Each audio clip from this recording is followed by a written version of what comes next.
but because I'm a fundraiser, so especially you need to know the halachas that have to do with your profession. Everyone needs to know tzedakah, but especially if you're working in it. And then we're going to learn Mesilat Yesharim. So we'll start with the first part of the class. We're learning from a book called Chayei Ro'i, written by Rabbi Ophir Valas. He's a student of Rav Shlomo Aviner, my yeshiva, where we studied together at the yeshiva of Ateret Yerushalayim in the Old City. So Chazal taught us that you shouldn't try to evaluate which mitzvahs are worth more or which mitzvahs are worth less. Right? Why? Mishum she'en eta yodea matan scharan shel mitzvot. So, and especially we know that in the Torah doesn't give us any, what's the reward for mitzvot? Specific mitzvot don't have a reward. There's only two places in the Torah where it tells us the reward for the mitzvah. One is Shiluach HaKen and Kibud Avaim. And why did the rabbis say, why did the Torah give us two mitzvot? That it tells us that if you do it, you get the reward. Why these two mitzvot? Because these are two extremes. Kibud Avaim, you understand, is very clear in your understanding that it makes sense that you should be respectful to your parents. They gave you life, they brought you into this world, they took care of you. It's very easy to understand. But the mitzvah of Shiluach HaKen, that when you're walking down the forest, it has to be people don't know this, but it has to be in a shetach hefker. It has to be in a place that doesn't belong to anybody. So if you have a bird coming on in your house, that's not the mitzvah of doing Shiluach HaKen. But the reason why the Torah brings us two different mitzvot that are two very opposites, that one you completely understand, the respect to parents, and the other one you don't understand at all. It's called a gzera. It's a chok. And you don't know why God said to do it. He said to do it, so you do it. So that comes to teach you that don't try to evaluate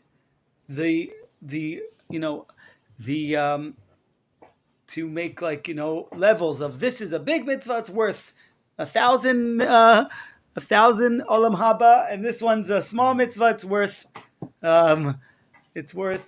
10.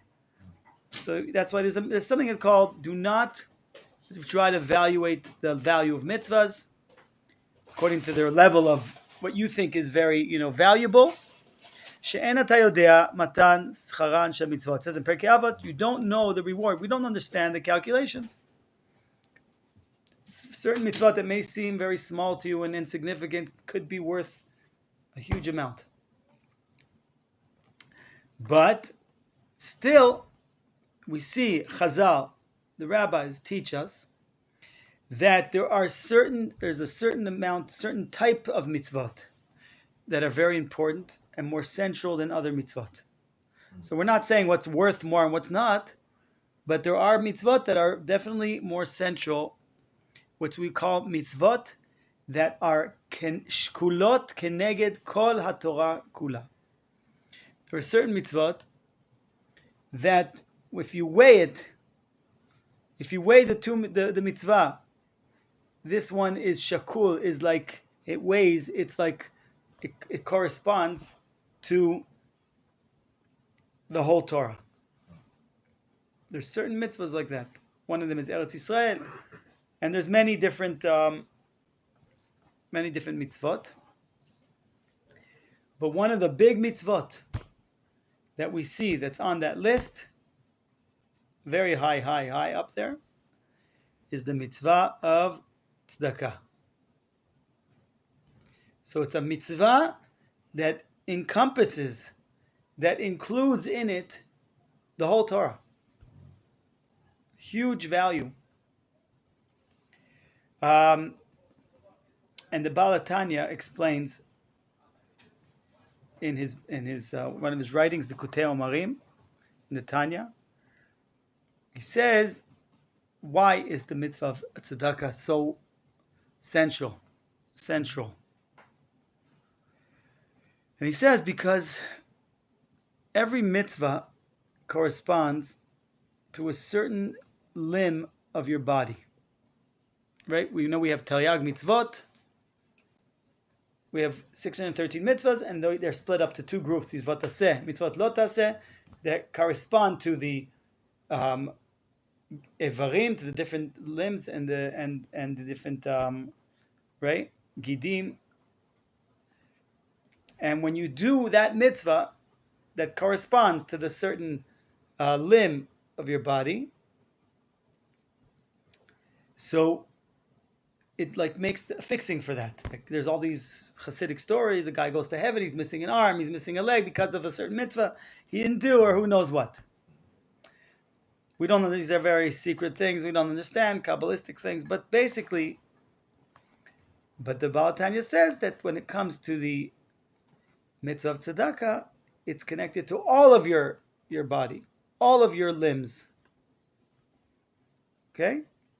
Like in other words, every mitzvah is one.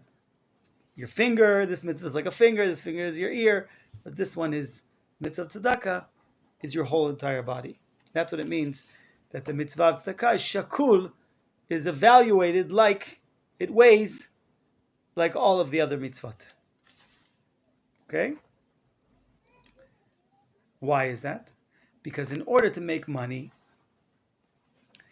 then, which the part of it you're going to give to tzedakah, you go to work, and you work from day to night, and you use all of your body in order to acquire the money that you're going to make. So your whole essence, your whole existence is part of it. And now, that helps us understand, that enlightens us to this mitzvah of tzedakah. Why did the rabbis go on? And I don't know, we're learning about it in the Gemara Bava Batra. It talks about the mitzvah of tzedakah, a few pages that talk about the value of the mitzvah of tzedakah, and it's unbelievable. And that's why the rabbis, okay. The effect that the mitzvah of tzedakah has on uplifting your personality, we're going to learn Mesilat Yesharim. But the effect of, tikkun hamidot, of becoming a better person, that happens in a hidden way. Sometimes you don't really see it. We don't know, right? We don't know always exactly how a mitzvah, it's not like mitzvot are not like you put money into the machine and the can comes out, right? It's not like a Coke machine. You put in the money, it comes out. It's not like I did my mitzvah, reward. It doesn't work like that. Actually, even the Gemara says that there's no reward for the mitzvot in this world. We wake up in the morning and we need some motivation. So we read, Elu dvarim sh'adam ochel poretem balam hazeh v'keren kayemet olam haba. We read this paragraph.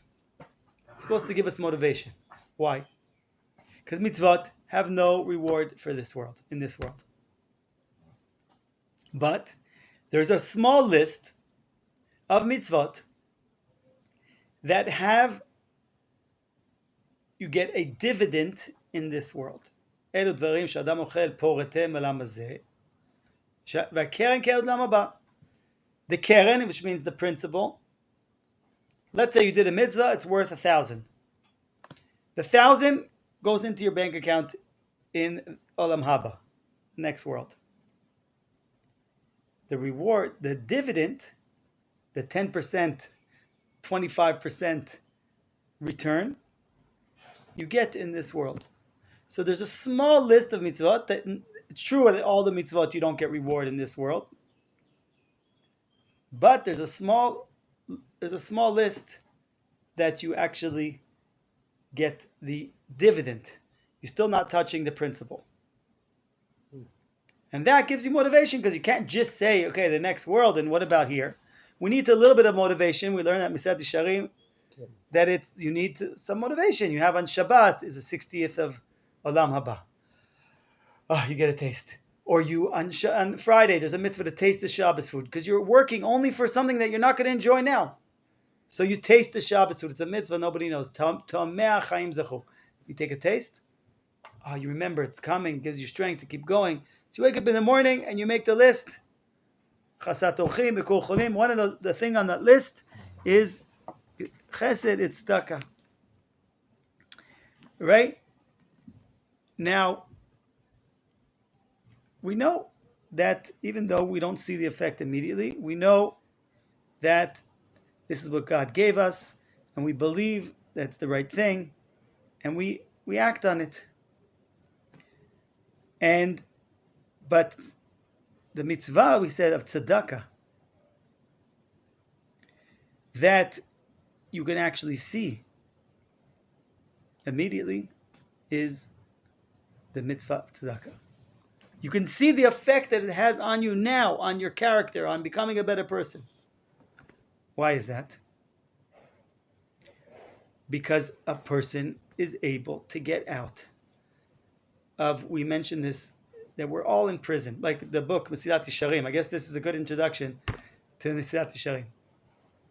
The book Mesilat Yesharim was written by, it's based on the Breita of Rabbi Pinchas ben Yair. What's the Breita tell us? The Breita tells us that Rabbi Pinchas ben Yair, his big mitzvah was Pidyon Shvuim. Every rabbi has their mitzvah that they need to fight for, and that's their calling in life. Rabbi Pinchas ben Yair, his mitzvah was Pidyon Shvuim. I heard yesterday on the TV, they interviewed Rabbi Uri Sherki. He's one of the rabbis here. And today we have a big challenge with the war and these discussions. Do you release prisoners? Do we release, all of our enemies and our prisoners and our murder and the murderers that we've caught, the Arab Hamas murderers? Do we do it in the name of the mitzvah of Pidyon Shvuim? And Rav Sharki said, no. The mitzvah of Pidyon Shvuim is when we are in exile. We had the mitzvah of Pidyon Shvuim, which means that and we raise money. They would steal a Jew. We'd raise money. We'd bribe. We'd try to, use every power we had. But today, we're a nation and we're an army.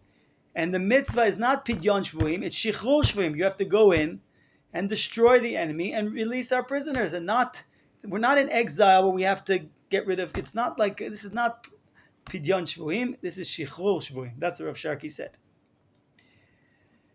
Anyway, Rav Pinchas ben Yair teaches us a very important lesson, and what the Mesilat Yesharim is there to help us with. And what is that?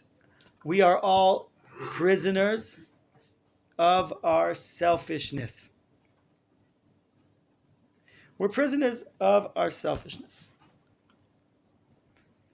And Rav Pinchas ben Yair with the Breita and with Mesilat Yesharim is teaching us how to take ourselves out of prison, because we're so locked into our selfishness. And through Mesilat Yesharim and the work of Midot and Tikkun Midot and Musar, and I just learned an interesting thing from Rav Yigal Levinstein. What's the difference between Musar, Tikkun Midot, Emunah, that we call Musar, Limud Musar, like Mesilat Yesharim, and Emunah, which is like Kuzari. So Tikkun Midot, Emunah is Tikkun Midot, is fixing your character. And when you learn Emunah, you're fixing your Tikkun HaMachshavot, your thoughts, what to think correctly, because there's many of our thoughts are messed up. But back to we're talking about Pinchas ben Yair. So Rav Pinchas ben Yair was teaching us that we are all in prison of our selfishness, and we must get out of it. And I want to show you something that I learned. I was looking for a long time for this thing, and I learned somewhere with Rav David Giami, and I finally found it. Rav Kook writes, look at this. Rav Kook writes like this. I'm translating for you. Harbe tzarich ha'adam la'amol. A person has to work very hard and put much effort. Ad sheyetzuyar lo karaui, until it becomes imprinted and becomes engraved and becomes in your understanding. It's clear to you in a clear way. Sheyesh b'metziut olam zulat mitziuto hapratit hatzmi, until it becomes clear to him that there's actually in the world, in the reality, another reality besides your own personal reality of yourself. A person has to work so hard to be able to acknowledge that there's another human being, there's another person that thinks differently than me. What? The whole world doesn't think just like me? There's actually somebody that thinks differently? Can't be. Rav Kook says a person has to work very hard in order to come to that understanding. Uksheyida ze karaui, when a person will finally know this in a clear way, rak az yuchal lasig et boro. Only then can you get to know your Creator. That's why the Torah starts with bet. There has to be two people. What is a bite? It's making space for somebody else. Al ken ma shekatuv v'ahavta l'recha kamocha. So when the Torah says, love your neighbor as yourself, which doesn't mean, from what Rav Kook is telling us here, it doesn't mean love someone as yourself, which is somebody who is like you. Love someone as yourself, to acknowledge that they have their own reality, their own existence, their own world. Hi kolelet kol haTorah kula.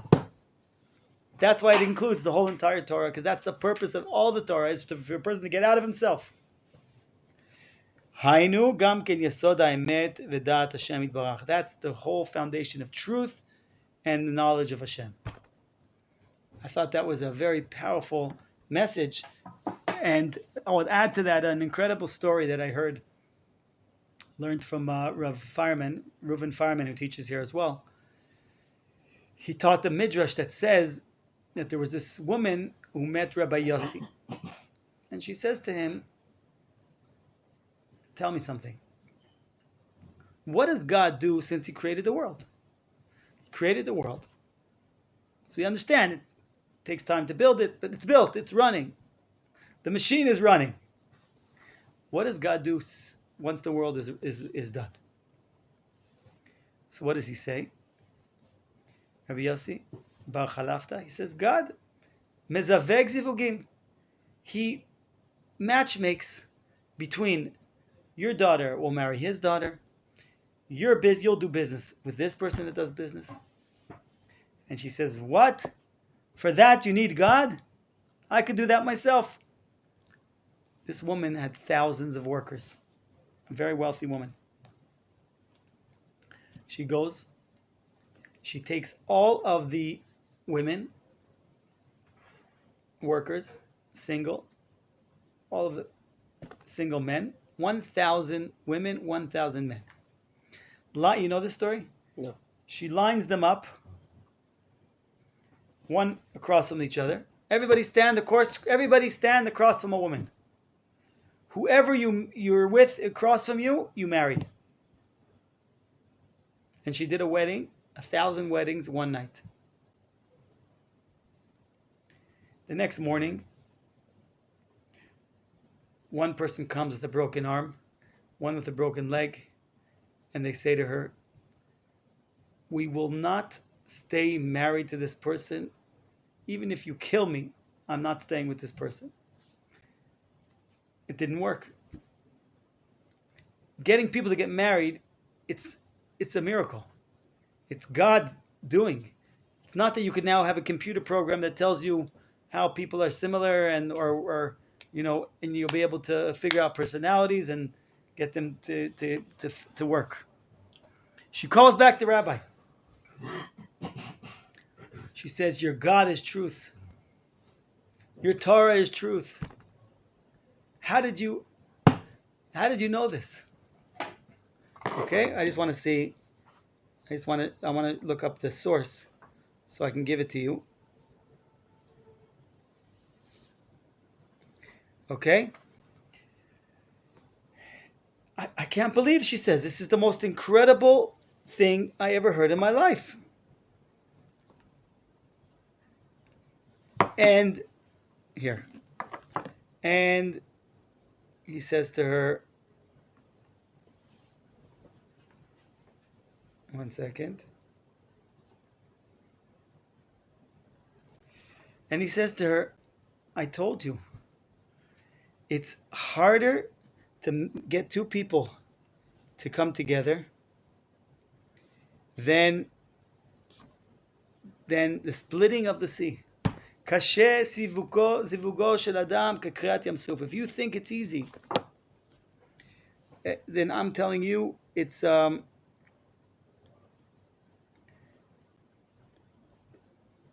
second. I'm telling you, if you think it's easy, I'm telling you it's harder than Kriyat Yam Suf. Okay? And then, here I found it. Sorry. I'm going to read it to you from the inside. Now this is from the Midrash on Tehillim, Samechet, which is 68.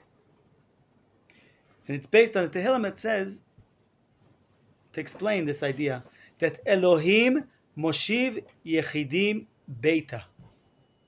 That God takes two people and puts them into a home together. And here's the story. Matronita, she asked Rabbi Yossi Bar Chalafta, how many days did it take God to create the world? He says 6 days. Right? And what's he doing since then? She says God is sitting and matchmaking. He's saying this girl to this guy, this woman to this guy, this man, right? This money to this person. Business and marriage have a connection. So he says, okay, that's what God does? I can do it myself. He said to her, if you think you could do it yourself, I'm telling you, this is what he tells her. Don't even try it. Kashe, if you think it's easy in your eyes, in God's eyes, it's hard for God as a splitting of the sea. He left and she went, took 1,000 women workers, lined them up. Hemidan shurot, 2 lines. You marry you. Came back next day. They come back. One, his head is mocha ptzia, has a head injury. Another person has an eye injury. Another has a leg injury. She said, what happened? She said, I don't want this man. the maid servant. And the male servant says, I don't want this woman. Miyad shalcha ve'vi'ed Rabbi Yossi Chalafta. She called the rabbi back. Yes. Elohechem emet. Toratchem emet. Your God is true. Your Torah is true. Na'ah meshubechet. And it's beautiful and it's praiseworthy. Yafeh amarta. You spoke so wonderfully. You were right. Miyad shalcha ve'vi'ed Rabbi. Amar lo kach amarti lach. Isn't that what I told you? If it's easy in your eyes, it's hard for God as splitting of the sea. Ma salahem. Why is it so hard? Because HaKadosh Baruch Hu, because it says, you think that whenever you're with somebody, you think that you're choosing to be with that person. You're actually being placed, you're being forced to be with this person from inside. Sort of like when you meet somebody and you have this, you're in love. So there's like, you're blinded. It's like an operation. It says that God put Adam to sleep when he took Chava out from him. So like when you meet each other, it's like you are asleep. That first love is like the, how do you say, what's it called when you put some anesthesia? You're numbed. You don't know what's going on. And sedated, and then when you wake up, you go, "Whoa! What's going on here?" In other words, that's the choice when you choose to be with that person. When you understand the importance, you understand the value. It's not just that first love or external love. And where do we learn it from? Elohim moshiv yechadim beita motzi asirim bekosharot. So it says in the Tehillim Samachet, God takes two people, puts them together. Why? Motzi asirim bekosharot. In order to take out prisoners from, what's this word kosharot? Kosharot, kashur, it's like being tied, ropes. From being, what does that mean? Bekosharot, we are all tied up in our prison. Motzi asirim. God put two people together to take, why does God want us to be with another person?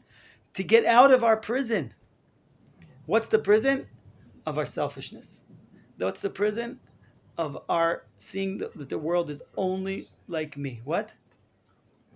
So, and then what is motzi asirim? Take out the prisoners. What is kosharot? We said bondages, ropes, tied. But the word kosharot has two words. Kosharot, mai kosharot. Bechi veshirot. Kosharot is a combination of two words. Bechi, which means to cry. Kosharot is shirot, and songs. In other words, man de lo bai bechi, whoever doesn't want to cry. In other words, I don't want to accept that this is the person that God gave me and I need to work on it. So you'll cry.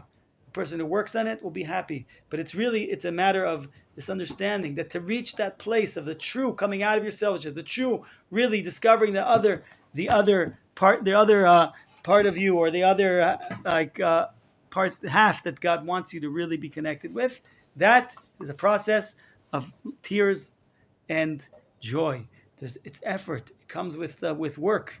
It's not coming. Just comes easy, and it's very, like Rav Kook said, Harbe tzarich la'amol adam. A person must toil, must work very hard to acknowledge that there's another person that's out of your world. That's a new reality. Okay. So back to what we're talking about here. So therefore, we see the mitzvah of tzedakah is so great because it takes you out of your bubble of egocentrism, where you're locked into you're being controlled by your desires. It's going out of yourself. It's seeing another person.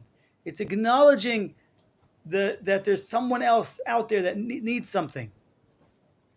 So, and it's not the correct way to look at the mitzvah of tzedakah. Some people look at the mitzvah of tzedakah the same way like tshuva. People look at tshuva. What is tshuva? Tshuva is I did something wrong, and now I have to stop. I did something bad. Now I have to do tshuva. Right? I did something. People look at the in a superficial way. People look at the mitzvah of tshuva as I did something bad, and now I have to do tshuva. I have to say sorry. I have to repent. I have to not do that. If you look at tshuva as that way, so don't do something bad and don't do tshuva. Right? That's a very superficial way Rav Kook explains. Tshuva is returning to Hashem. Tshuva is the process of constant growth and embetterment of yourself and going towards a good place. It has nothing to do with you did something wrong. Yes, there's an aspect, you did something wrong, learn from the mistake, take responsibility, plan for the future, right? Same thing with tzedakah. The mitzvah of tzedakah was not brought into this world in order to solve the problem of all of the poor people in the world. That's why the great rabbis, Rav Kook, he would give tzedakah. He'd always give two bills. This one is because God says to give tzedakah, and I feel bad for you. This one is because I'm supposed to give tzedakah. And thus, they say Rav Kook, he had two pockets for tzedakah. One pocket was sur merah. This is for the fact that there's negative things in the world. There's people that are hungry. There's also aset tov. And the aset tov is giving tzedakah to Torah learners. To bring the world to it's nothing to do with anything negative, to bring it towards positivity. So you have two pockets. So mera, let's get rid of the negative things in the world, the sicknesses, the diseases, the poor poverty, and the setov. Let's bring the world to its place of doing positive, doing good, of Torah learning. Will bring the world to its ultimate goal of the purpose of creation. Okay? When you look, the more we help poor people fill their lacking, their physical lacking through the mitzvah of tzedakah, we're actually fixing the spiritual makeup of society, of caring for one another. And this is the greatest tikkun midot hanefesh ukabim bot, and that's the greatest way of fixing your personality, your character. And that we're even God promises us in the Torah that even in the future, even when the days are like the best times, it says lo yichdal Elyon mikerev haaretz. Even when the times when the world is going to reach a very high spiritual, moral level of completion, there will still not be an eradication of all of poverty of the poor people. Why? Why is that? Because you need the mitzvah of tzedakah to help the world become a better place. So when people look at poor people and they say, you worthless, you worthless person, you're a burden on society. Burden on society? That person took on himself the mission of helping uplift the moral level of mankind. Wow, and it's the hardest job that everybody looks down on. Again, that's a real, what does that mean? A real poor person? A real beggar? It means, we know the world, let's say, is split to 3 different categories. There's people that work. Most people, they work, they put out effort, and they make what they need to live on. That's the majority.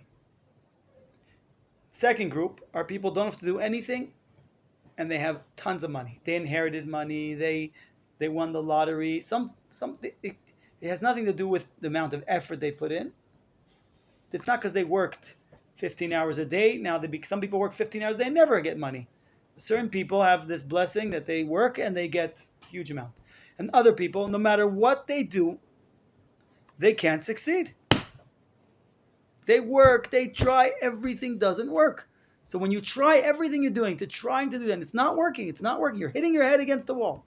You're trying to make a living, it's not working.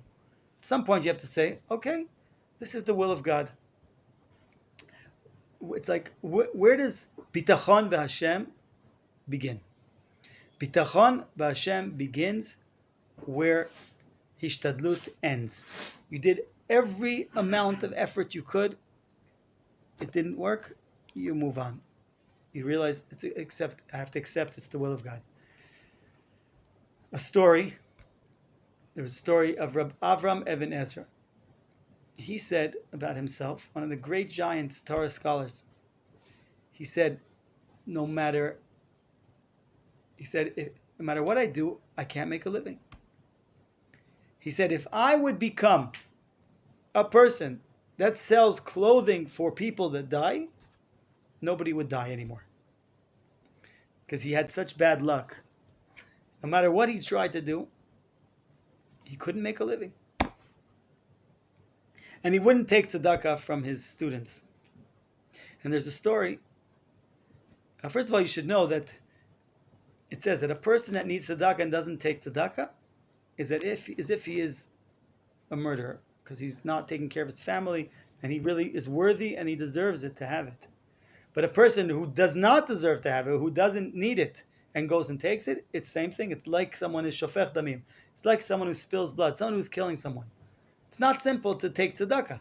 You have to really know that I need it and I'm deserving of it, and there are people that really need it. And there are a lot of thieves, unfortunately. 99% of the people you go at the kotel, are making thousands and thousands a month. It's mental illness to these beggars. Okay, so it's not. And by the way, the halacha is that if somebody comes and asks you for food, I'm hungry, please give me food.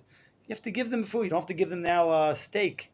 Yeah. But you if in fact a person asks you, let's say $1,000, you are not obliged to give. So them according to that. halacha, Please, but you are obliged to. No, you don't have to give anything. According to halacha, somebody asks you for money, you have to check if they really need it. Somebody asks you for food, I'm starving, I'm hungry, I need to eat something. You don't have to give them now, go buy them, steak meal. But give them enough money, give them food, buy them a piece of bread and a yogurt or something. Yes. I'm hungry, I need food, please feed me. You don't check. The only time that you don't check anybody who puts their hand out, you give them, is Purim. Kol poshet yad notimno. Give me tzedakah, here you go. It's good to try, in order to keep your heart open, it's good to give a small amount to anybody who asks for you. 10 agurot, a half a shekel. And by the way, the thieves, you give them 10 agurot, they'll throw it back at you and curse you out and scream at you. It's a good way to check also. You want to give a lot of tzedakah? Give someone 10 agurot. Yeah, you win it. Okay, you just lost it. I was planning to give you 200 shekels. But you're not the guy. If that's the way you act when somebody gives you something wrong. So I'm saying in order to keep your heart open, it's good to give something. But halachically, you don't have to give tzedakah to somebody who asks you, give me money. You have to check, and that's why it's very important. Give tzedakah to people you know. Give tzedakah to organizations that you trust, or to people that you know are honest. And that's very important. Not just give to anybody. So we said, so I'll finish the story. So Rav Avram Ibn Ezra, he was so poor and he wouldn't take tzedakah from his students. So his students had a good idea. The halacha is that if you walk down the street and you find a bill lying randomly in the street, do you have to ask, whose is this? What do you say? You found a 200 shekel bill in the street. Do you have to try to look whose it is? No. It's yours. It's called hefker. It's God. There's no sign on it. You take it. God gave you a gift. So they decided that when the rabbi goes to shul in the morning, they're going to place bills, random bills, all over the road on the way to where the rabbi goes to pray. And that's what they did. They put the bills all over, and they're watching what's going to happen. And the rabbi's walking, and he steps on the bills, and he walks by every bill and just walks right to shul. They come to the rabbi and say, Rabbi, did you see anything when you walked on the street? He says, no, I didn't see anything. Nothing? You didn't see anything on the floor and, like paper, something? There's no way you can't see it. It was right on the path. I didn't see anything. They say, Rabbi, it can't be. You didn't see anything. Come on. So he says, okay, let me tell you something. I woke up this morning and I was feeling a pain. I'm missing I need food. I have some basic essentials I don't have. And I was feeling a real lack, a real pain. That I don't have the things I need. And it was really hurting me. So I got up in the morning and I decided, today, walking to shul, I'm going to close my eyes. I'm going to imagine that I got some very bad eye disease.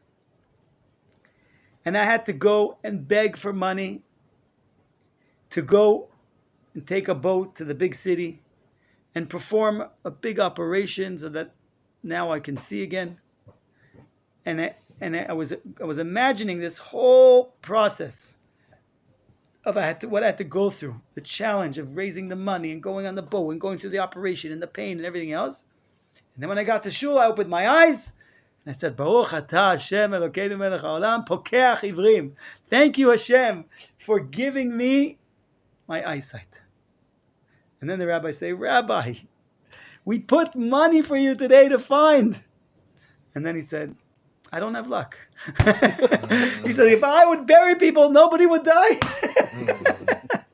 That was my job. I just can't. I don't have success.